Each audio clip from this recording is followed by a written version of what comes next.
El expresidente colombiano Álvaro Uribe Vélez ha estado en el centro de una serie de controversias que han resurgido, en particular, relacionadas con las ejecuciones extrajudiciales conocidas como falsos positivos. Estas revelaciones provienen de diversas fuentes, siendo una de las más significativas las declaraciones del coronel Luis Borja, quien ha venido hablando sobre su experiencia en estos hechos.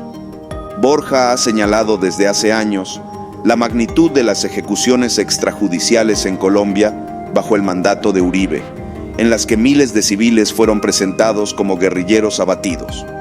Según la Jurisdicción Especial para la Paz, JEP, hasta ahora se han confirmado 6.402 casos, pero Borja sostiene que la cifra podría ascender a 10.000.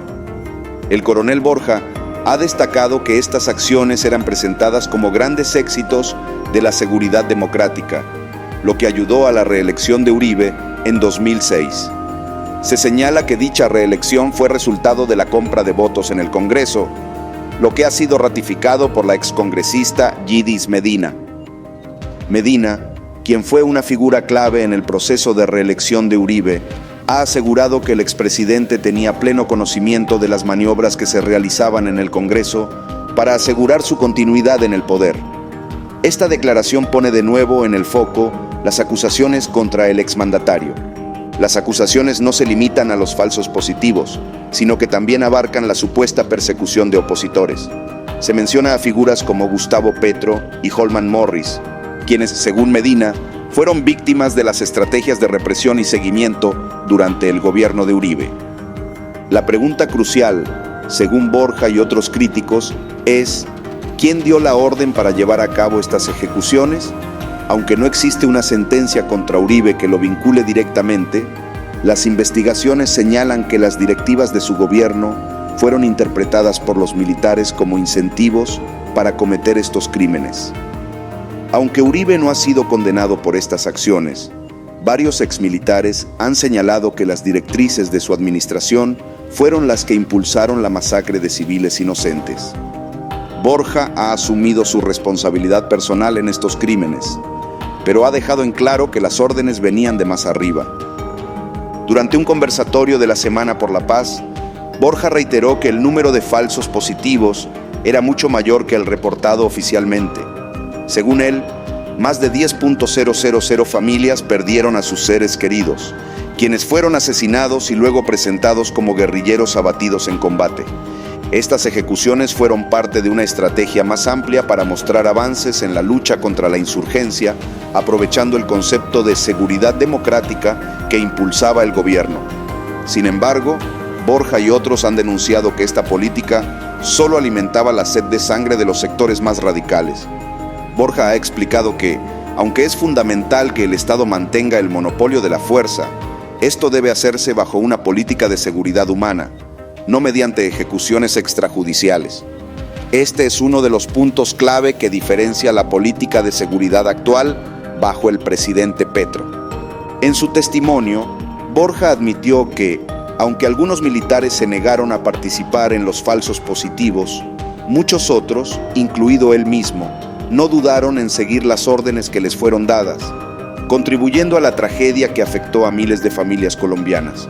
El coronel reconoció además que, a diferencia de otros oficiales, no busca excusarse en sus superiores o subalternos. Asegura que las decisiones que tomó fueron enteramente suyas y que la justicia deberá determinar la responsabilidad de todos los involucrados en estos crímenes. Borja también ha tratado de acercarse a las víctimas y contarles la verdad sobre lo ocurrido, en un intento por enmendar el daño que causó. Sin embargo, reconoce que el impacto de estas políticas y las atrocidades cometidas son irreparables.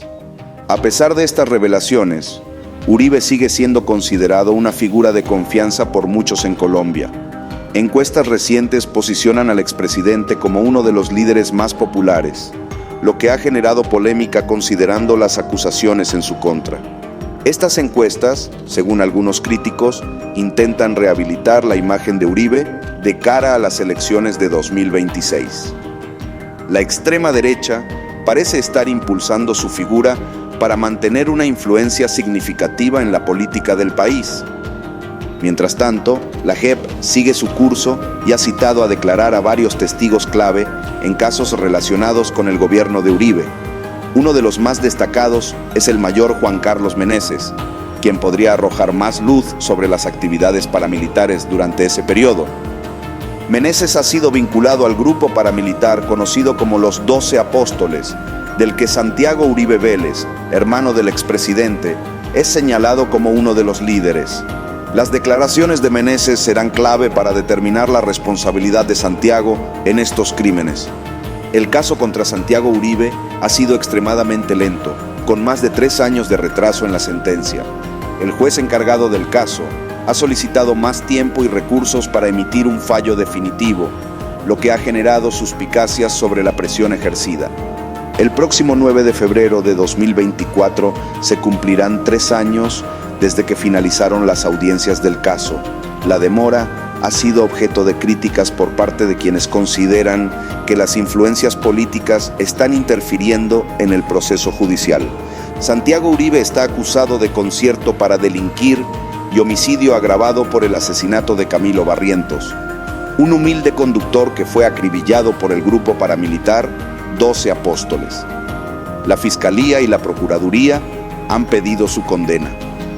A pesar de la gravedad de las acusaciones, el juez ha postergado la sentencia en repetidas ocasiones, lo que ha llevado a algunos observadores a cuestionar la independencia del sistema judicial en este caso. El juicio contra Santiago Uribe es solo una parte de las muchas investigaciones que han surgido alrededor de la familia Uribe Vélez. Las conexiones con grupos paramilitares y las ejecuciones extrajudiciales siguen siendo un tema candente en el país. Recientemente, Yidis Medina reapareció en una entrevista en la que señaló que Álvaro Uribe debe ser investigado por la compra de su reelección. Aunque Medina fue condenada por su papel en la Yidis política, sigue siendo una figura clave en las denuncias contra Uribe. Según Medina, el exdirector del DAPRE, Bernardo Moreno, fue uno de los responsables de coordinar la compra de votos en el Congreso para asegurar la reelección de Uribe. Esta operación incluyó amenazas y presiones sobre varios congresistas. Además, Medina ha recordado que el caso de las interceptaciones ilegales del DEAS, conocido como las chuzadas, aún no ha sido resuelto completamente. Varios de los implicados siguen sin ser juzgados, lo que deja pendiente otro capítulo oscuro del gobierno de Uribe.